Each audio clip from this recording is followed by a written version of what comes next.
afternoon everyone. My name is Sim Heng Meng from Under Armour company. So our company is specially to create and also innovate and also make helmet that for war, for those people to go for war. So this is our prototype of our helmet. Then what the material used for our helmet is UHMPE. So what is UHMPE? Is ultra high molecular weight polyethylene. So this material is very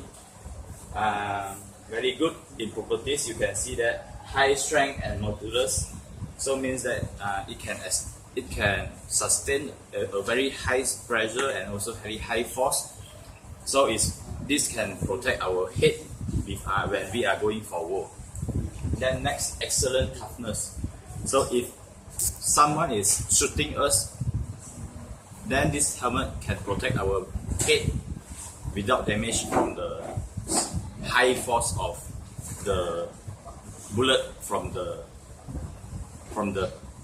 pistol. So next, chemical resistance and also impact means that this helmet we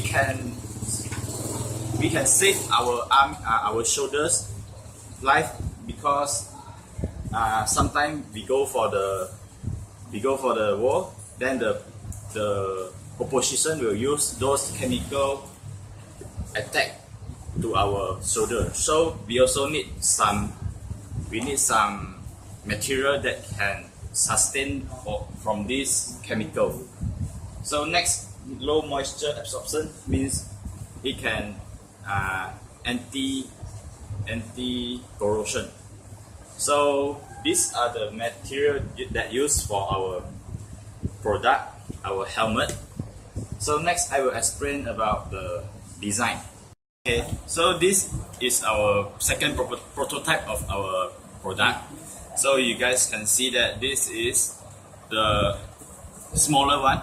So you can see if we cut for the cross-section area, you guys can imagine that this image, if we cut into half, then you guys can see this is the outer layer, then this one inside is the vacuum, and also this one is the inner part.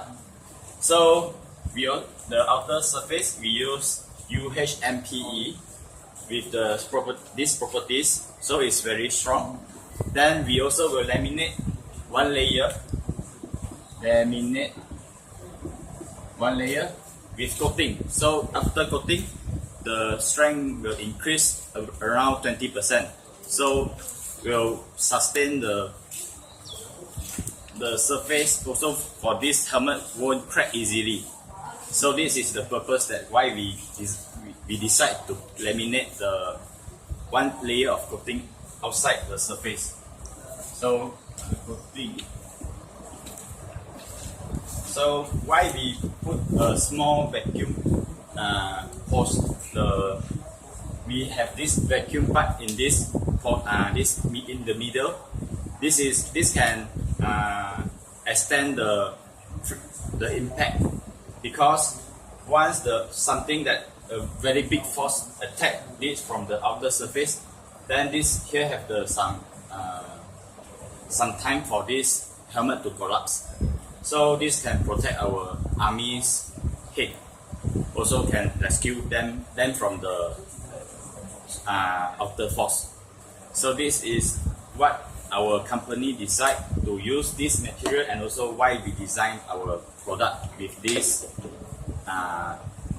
concept. So thank you.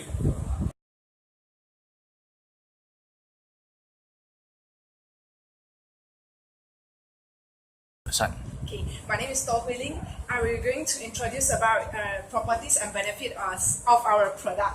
So first, our product have strong hardness, because our helmet, the main usage is to protect users and mainly protects the head. So it has strong hardness to reduce the severity of injuries. And second, our helmet had a ballistic protection, which is the ability to have defeat the pistol ball, or we can say is bullet, traveling at a certain velocity. We can protect users' head from bullet attack. And third, our helmet is resistant to heat. So in war, we will face off like fire and high temperature. So our helmet can resist to melting point temperature at 135 degrees Celsius. And our helmet is also resistant to corrosion because our helmet using UHMPE as the main material. So it will not contain any chemical group, so it can resist to corrosion in chemical and acid, water, and also UV radiation. And our helmet has very lightweight, reach very low density, so we have to ensure the comfort level of users. So because if the helmet is not comfort during the war, the user will be reluctant or refuse to use the helmet during the war. And last but not least, our helmet have multi-pad retention system, which is there's padding added in our helmet. You can see that we have added our padding in 4-point position, which is there's crown pad, net pad, rectangular pad, and also lateral pad. We have to ensure we have to ensure the comfort level of the user's head. So and also multi-padding retention system ensure better impact protection and also increase comfort level of the user. So that's all for the properties and benefit of our product. Thank you.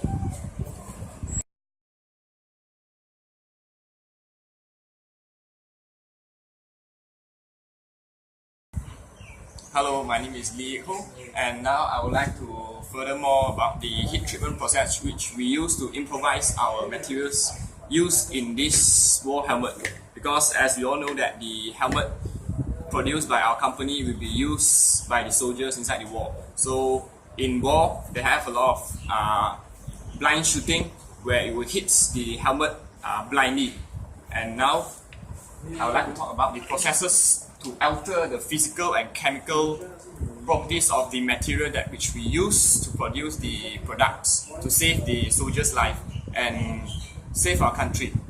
And when it goes through heat treatment, the microstructure of the metal of our product, it actually changes.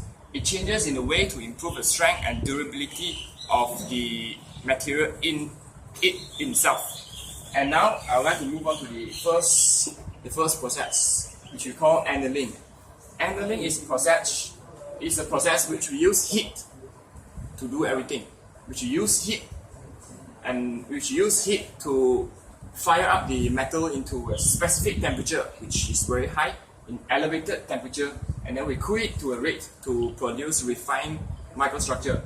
In this process, it actually softens the material which we use for our products for co-working to improve machinability. And then after the annealing process, we move on to the normalizing process. In this normalizing process, we actually provide the uniformity in grain size and composition throughout an alloy, which, because in our products, we actually uses alloy instead of metal, instead of a whole metal, because we know that alloy is more durable and alloy is more possess higher strength compared to a whole metal. In this process, we actually provide the uniformity, and then it produces in the alloy itself. When it goes through normalizing, it actually produces halide, martensite, and bainite form, which results in harder and stronger strength, stronger steel. But the durability, the ductility will go down slightly because due to the normalizing process. And that's all for the first part of this process. And now I would like to invite my friend to furthermore explain about another process which we use to produce our products. Thank you. So a very good evening. So from just now my member has explained about the annealing and normalizing process with the heat treatment process.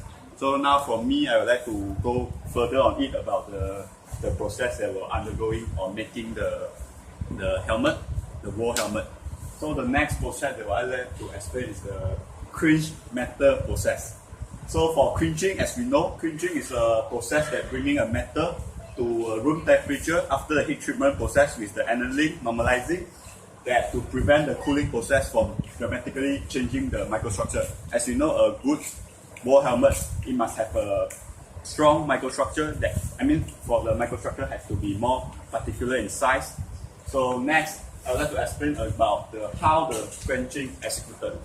So for the quenching to executed, there will be a medium to use for the quenching process.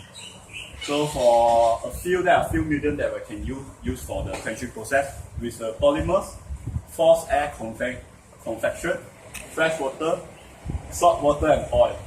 But however, there are still a lot of medium that we use for quenching, but the more preferable is the water because the effective medium that when the steel want to go for a maximum hardness, so we must use water.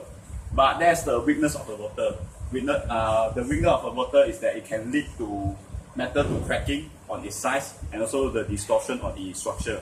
But however, the steel that we have only need for a proper hardness only. No need go for the extreme hardness. So we still use for the water as a quenching medium. So next I would like to go on further on the quenching, how the quenching perform. So for the quenching is quite pretty easier. You just have to use for the water quenching from a temperature above the austenitic temperature, which will result the carbon getting trapped inside the austenitic leg with the microstructure. Then it will cause the hard and brittle metallistic state. Then next, the austenite also refer to the iron alloy with a gamma iron base. So it's an iron gamma, it's quite a strong base for it. And also the martensite is a hard type of steel that can make the crystalline structure much more stronger and prevent from distortion. Next, we'll go after the quenching process, it will go for the tempering process. Tempering process is just a short process, which is involving the steel that we temper in oil, salt, and also the bath to restore some of the ductility, lead bath to restore some of the ductility and toughness. So and the toughness that lost by conversion to martensite. So basically, this is the following process continuous for the normaling and annealing to enhance the property of the war helmet. As you know, in the war helmet that we use need to be strong in property, as mentioned by my member in the earlier part, have a few property. So elastic property, the hardness property, the strength property. So this is basically the detailed process regarding our war helmet. So thank you.